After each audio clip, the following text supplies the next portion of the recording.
Mr. Masters. Adam, call me Roy. Mr. Roy. Thanks for joining me down here at Victoria Park.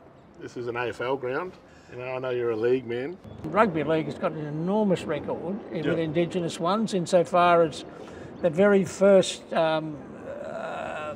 sport to ever have an Indigenous player represent Australia and travel overseas with an Australian team, and Lionel Morgan was his name, and he just died only a couple of days ago. The way I think about, you know, the upcoming referendum, I think more about what does a no look like in 5 years? Oh, well... What does a no look like in 10? That's a good point.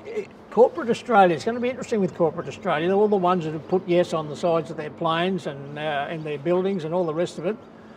If a no vote comes around, will they do a big turnaround? You know, are they only doing this for window dressing? Are they only doing it because it's, in their mind, symbolism as opposed to reality?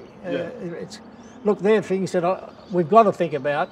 The people that I'm arguing with who are supporting no are the ones who've been fed this line and believe it about their land being seized and their grandchildren being evicted from their properties it's enshrined in the Constitution to such a degree that it can never be reversed. Well, you know, it's an advisory body, I keep saying. They just don't seem to understand that. Everything out in the media at the moment seems so complicated, and I feel like that's part of the tactic of a campaign is to make the other side seem, confusing. The campaign that the Liberals are running on the fact that there's not enough advice.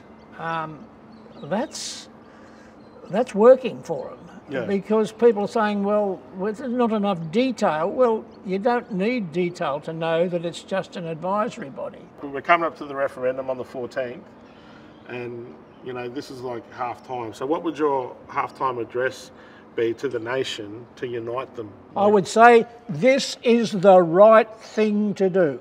Yeah.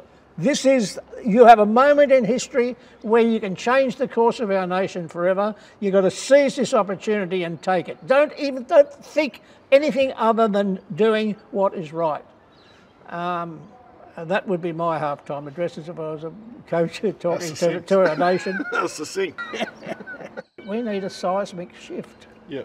We need the tectonic plates of the nation to change. This is the oldest part of Earth. If you look geologically, this is where the Earth began.